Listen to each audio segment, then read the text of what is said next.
Look at a Formula One car from today and compare it to one from 1991. You're not seeing evolution, you're seeing inflation. The cars are no longer compact missiles. They're massive, longer than a Ford F-150 and almost just as wide. They still break lap records. They still top 200 miles per hour. But something feels off because they don't look fast anymore. The agility, the twitch, the chaos, it's gone. And instead of dancing on the edge of grip, today's cars look like they're glued to a rail. From onboard, they look tame. From the outside, clinical. And from a racing perspective, the bigger the car, the harder it is to pass. So, how did we get here? Act 2, the shrink to safety, then the stretch to speed. Let's rewind. In 1997, the FIA narrowed F1 cars to 1.8 meters wide from the previous 2 meters. It was part of a sweeping move to reduce speeds and improve safety. The smaller chassis meant higher center of gravity. Tires were pulled inward, and airflow around the car disrupted the clean downforce from the floor. It slowed the cars, and it worked. And that smaller footprint gave rise to lighter, shorter,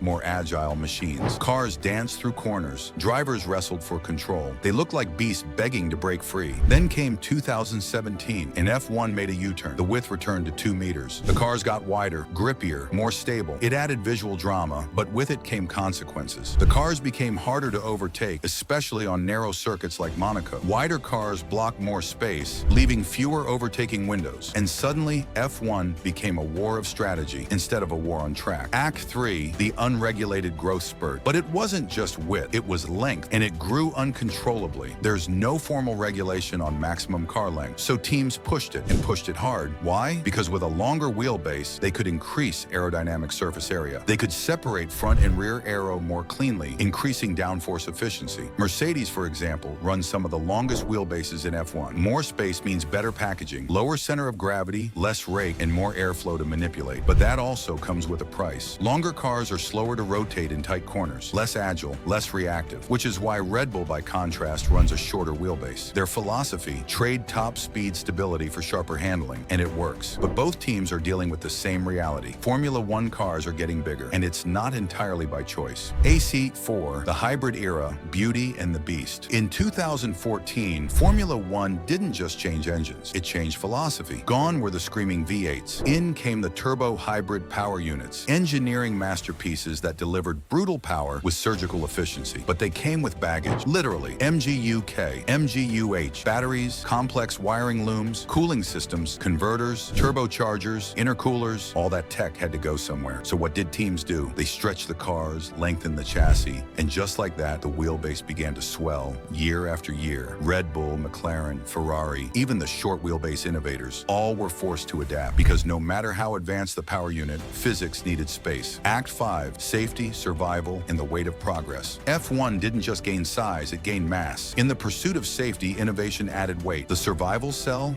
bigger, side impact protection, stronger. The Halo device, a life-saving but heavy titanium frame. Telemetry systems multiplied. Cameras, sensors, communication lines, all became essential for both performance and broadcast. And then came the killer blow. No more in-race refueling. Suddenly, cars had to carry the full race fuel load, up to 110 kilograms, from the first lap to the last. No mid-race weight drop, no strategic trimming, just bulk. And as safety standards increased, so did the minimum weight requirements. In 2008, F1 cars weighed around 600 kilograms. Today, nearly 800 kilograms without fuel. That's a 30% increase. The kind that doesn't just affect speed, it changes the way the car moves, brakes, turns, and reacts. Agility gave way to aerodynamic perfection.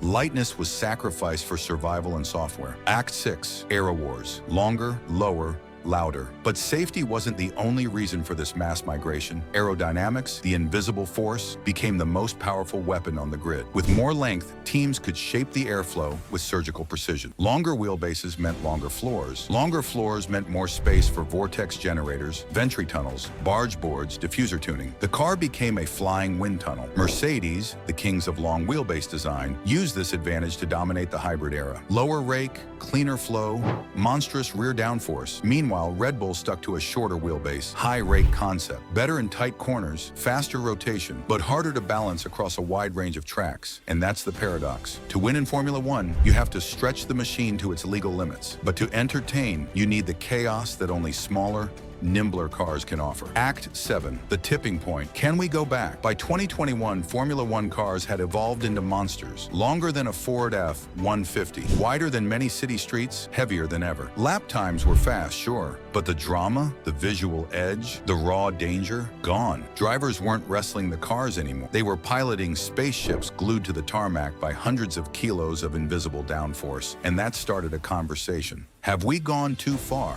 FIA finally listened. Enter the 2022 regulation. Not just a rule change, but a philosophical reboot. A maximum car length of 5.63 meters, a wheelbase limit of 3.6 meters, and more importantly, a reset of aerodynamic principles. Gone were the bargeboard forests. Gone were the high rake extremes. In came ground effect floors, simpler wings, and a mission to bring back overtaking and close racing. It was the beginning of a movement to shrink the cars and amplify the spectacle. But it wasn't perfect. The new dimensions still resembled a yacht more than a scalpel, and real agility still a distant memory. But hope had returned. Hope that one day F1 cars might look fast again, not just be fast on a stopwatch. Aerodynamics 8. The future is lighter, faster, bolder. So where do we go from here?